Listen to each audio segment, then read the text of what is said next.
Semoga yang subscribe diberikan rezeki melimpah dari jalan tak terduga. Dan yang like komen, dimudahkan jalannya menuju surga di hari akhir nanti. Siapa yang tak mendengar nama Qorun? Qorun adalah seorang sosok kaya raya di zaman Nabi Musa, tapi namanya melegenda hingga sekarang.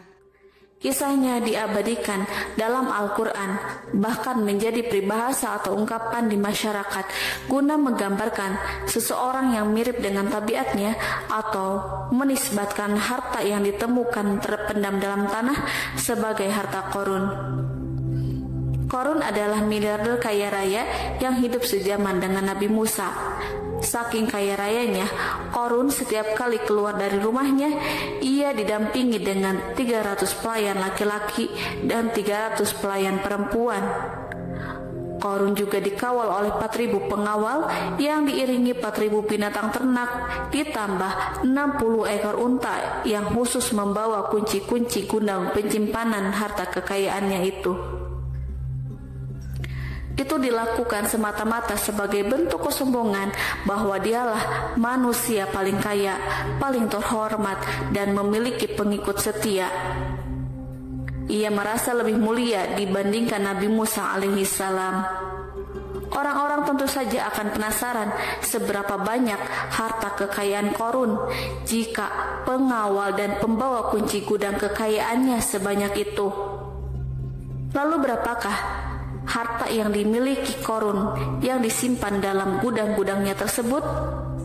Sebelum saya melanjutkan, dimohon untuk menonton video ini sampai selesai supaya tidak ada kesalahpahaman dalam memahami isi cerita, serta mohon bantu channel ini semakin berkembang dengan cara tekan subscribe dan silahkan tinggalkan like serta komen positifnya. Semoga dukungan pemirsa Risalah Kehidupan bernilai pahala dan menjadi wasilah dimudahkannya segala urusan pemirsa sekalian. Pemirsa Risalah Kehidupan, di zaman sekarang banyak orang yang mengistilahkan rezeki yang tak terduga dengan istilah harta Qorun. Lalu, dari manakah sumber harta kekayaan Qorun yang sangat luar biasa itu? Serta di manakah Qorun dan hartanya ditenggelamkan? Siapakah Qorun dan bagaimana kisahnya dengan Nabi Musa? Qorun merupakan kaum Nabi Musa alaihissalam. Disebutkan oleh Ibnu Jurayj, nama lengkap Qorun adalah Qorun ibnu Yashar, ibnu Qahis, ibnu Lawi, ibnu Yakub. Ia merupakan putra paman atau sepupu Nabi Musa alaihissalam. Pasalnya, Nabi Musa alaihissalam sendiri adalah putra Imron, sedangkan Imron adalah putra Qahis. Dengan kata lain, Qorun masih satu kakek dengan Nabi Musa alaihissalam, yakni kakek Qahis. Ia adalah umat Nabi Musa yang taat. Tidak hanya memiliki banyak harta, Qorun juga termasuk orang yang cerdas dan berilmu. Ia menguasai ilmu duniawi dan ilmu ukhrawi, dan tercatat bahwa Qorun adalah ahli di bidang kimia. Dirinya tercatat sebagai ahli kitab Taurat setelah Nabi Musa. Kepandaian Qorun dalam ilmu agama membuat dirinya sering disebut dengan ilmu nawir atau orang yang memberi cahaya dan penerangan. Suaranya terkenal merdu dalam membaca kitab Taurat. Selain itu, Qorun juga lihai dalam berbisnis. Ia mengetahui trik investasi yang menguntungkan serta jalur perdagangan internasional yang strategis di zamannya. Kekayaan Qorun begitu banyak sebagaimana tercatat dalam surat Al-Qasas ayat 76. Sesungguhnya Qorun termasuk kaum Musa, tetapi dia berlaku aniaya terhadap mereka. Kami telah menganugerahkan kepadanya pembendaharaan harta yang kunci-kuncinya sungguh berat dipikul oleh sejumlah orang-orang yang kuat.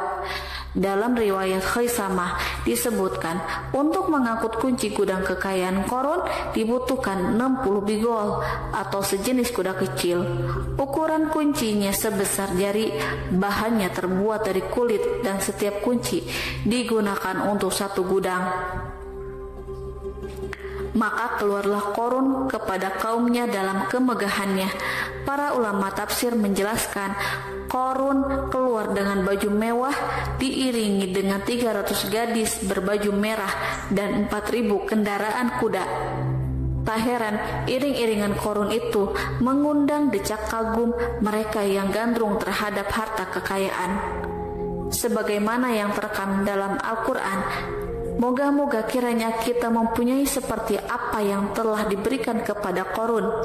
Sesungguhnya ia benar-benar mempunyai keberuntungan yang besar. Quran Surat Al-Qasas ayat 79. Namun tak sedikit kaumnya yang mengingatkan, dan ingatlah ketika kaumnya berkata, janganlah engkau terlalu bangga. Sesungguhnya Allah tidak menyukai orang-orang yang terlalu membanggakan diri atau disebut farihin. Sebagian ulama menafsirkan istilah farihin di sana juga berarti takabur atau zolim, berbuat kerusakan, arogan, dan tidak mau bersyukur terhadap nikmat. Qarun dikisahkan memiliki ribuan gudang yang berisikan emas dan perak. Bila keluar rumah, Qarun selalu berpakaian mewah dan dikawal oleh 600 pelayan. Ia diiringi 4.000 ekor kuda dan 60 ekor unta yang membawa kunci-kunci gudang kekayaannya. Namun sayang seribu sayang, Qarun kemudian membangkang pada Nabi Musa dan menjadi pengikut setia Fir'aun. Mengenai dari mana asal-usul kekayaan Qarun, ada beberapa riwayat yang memberitakan tentang asal-usul kekayaan Qarun tersebut. Sumber pertama menyebutkan bahwa jauh sebelum memiliki kekayaan, Qarun hanyalah seorang lelaki miskin yang tidak mampu menafkahi keluarganya sendiri. Anaknya sangat banyak.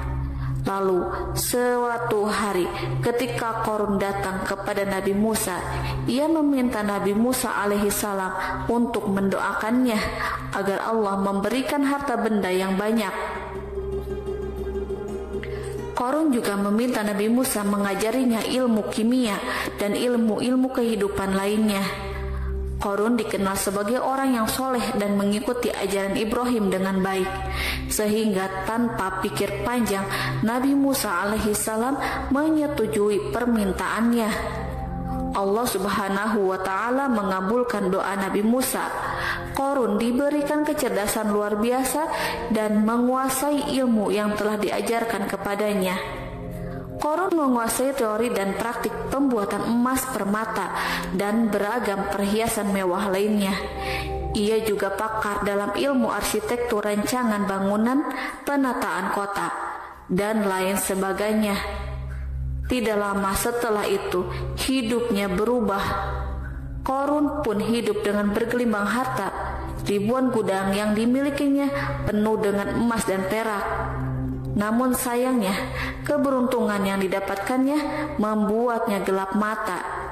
Qarun mulai hidup dengan penuh pamer, keangkuhan, dan penuh kesombongan.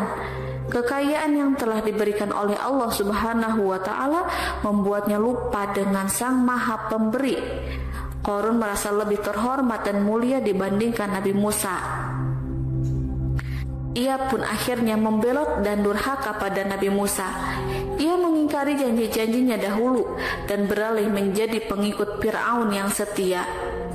Loyalitas Qarun terhadap Fir'aun membuatnya diangkat menjadi kepala mandor yang membawahi ribuan pekerja. Dikisahkan bahwa Qarun bersikap semena-mena terhadap para pekerja. Ia tega memotong upah mereka. Ia melakukan korupsi demi membangun istana dan kemegahannya sendiri, dan untuk membangun gudang-gudang penyimpanan harta yang telah ia kumpulkan jauh-jauh hari. Ketika datang perintah zakat, Nabi Musa alaihissalam pergi menemui Qarun dan memerintahkannya mengeluarkan zakat sebesar 1 dinar dari setiap 1000 dinar, 1 dirham dari setiap 1000 dirham, 1 kambing dari setiap 1000 kambing, dan seterusnya. Setelah Qarun menghitung seluruh hartanya, ternyata jumlah zakatnya sangat besar. Kekikirannya pun mulai menghalangi hatinya untuk mengeluarkan zakat. Qarun enggan membayar zakat ketika Nabi Musa alaihissalam menagih zakat yang diperintahkan oleh Allah untuk ditunaikannya. Ketika Korun diminta zakat, ia langsung marah dan tidak memberikan sedikit pun kekayaannya. Dia berpikir bahwa harta kekayaan yang dimilikinya didapat dari hasil kerja dan usahanya sendiri, dan tidak ada kaitannya dengan siapapun, termasuk Allah Subhanahu wa Ta'ala. Janji Korun untuk lebih taat beribadah dan membantu sesama jika diberi kekayaan oleh Allah dilupakannya. Dia mempergunakan kekayaannya tersebut dalam kesesatan, kezaliman, dan permusuhan, sehingga membuatnya menjadi sombong dan terlena. Orang-orang beriman pada masa itu sering menasehati Korun untuk bersyukur atas nikmat yang Allah berikan kepadanya, tetapi dia tidak mengindahkan nasihat tersebut.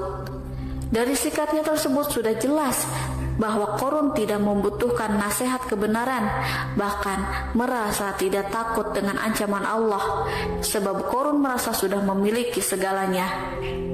Korun merasa dirinya hebat dan pintar serta punya banyak pengikut setia, punya banyak pengawal dan merasa aman karena dekat dengan Raja Fir'aun. Korun berkata, "Sesungguhnya aku mendapatkan harta ini karena ilmu yang ada padaku." Korun sangat sombong. Ia merasa hartanya didapatkannya sendiri tanpa campur tangan dan kehendak Zat yang Maha Kaya, yakni Allah Subhanahu wa Ta'ala. Apakah Korun lupa ataukah ia tidak tahu bahwa Allah telah membinasakan orang-orang sombong sebelumnya, yang bahkan lebih kuat darinya, yang lebih kaya darinya, yang lebih banyak pengawalannya, lebih kokoh dan tak terkalahkan dibanding dirinya? Karena terdorong sifat kikir dan angkuh, maka Korun membuat rencana untuk melakukan tipu daya agar dia terlepas dari kewajiban membayar zakat. Dia ingin menjatuhkan nama baik dan citra baik Nabi Musa alaihissalam. Kemudian dia mengumpulkan tokoh-tokoh konglomerat Bani Israel.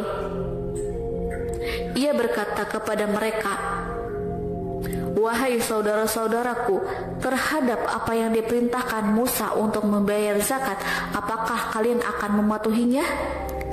Sekarang dia hendak mengambil harta yang ada di tangan kalian, maka pikirkanlah suatu cara untuk menghindari perintahnya." Para pembesar-pembesar yang dipanggil kemudian menjawab, "Wahai paduka Korun, engkau lebih besar daripada kami. Kami akan melakukan apapun yang kau inginkan." Korun pun berkata, "Datangkanlah kepadaku wanita cantik.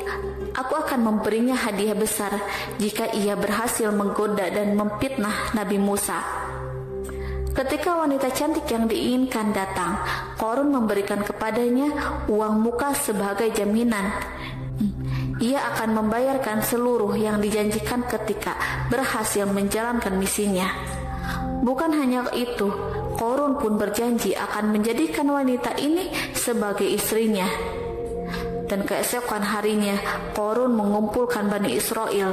Setelah itu, Korun menghadap kepada Nabi Musa seraya berkata, "Orang-orang menanti kedatangan Anda, sampaikanlah saran dan nasihat kepada mereka."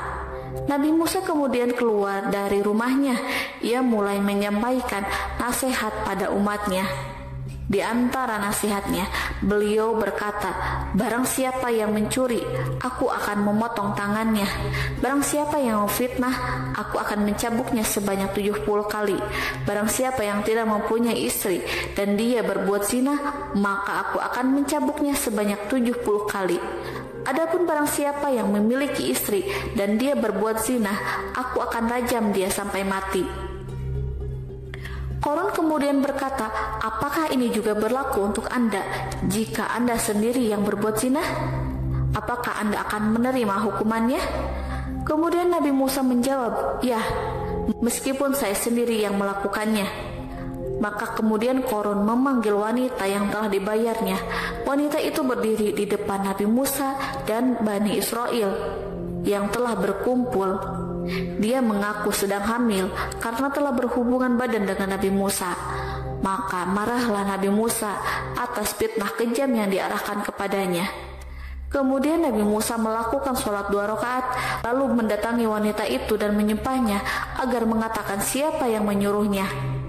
Wanita itu menjadi ketakutan. Ia gemetar di depan Nabi Musa dan dia mengaku bahwa yang menyuruhnya adalah Qarun. Lalu wanita itu bertaubat dan meminta maaf kepada Nabi Musa. Seketika Nabi Musa bersujud seraya berdoa kepada Allah untuk menimpakan azab kepada Qarun. Allah memberi wahyu kepada Nabi Musa bahwa bumi telah dijadikan tunduk kepada perintah Nabi Musa. Kemudian Nabi Musa berkata kepada bumi, "Wahai bumi, telanlah Qarun beserta kekayaannya, habiskanlah semua."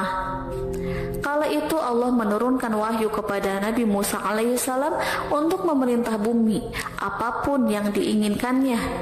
Begitu Nabi Musa alaihissalam datang dengan wajah sangat marah, barulah Qarun merajuk, "Wahai Musa, sayangilah aku."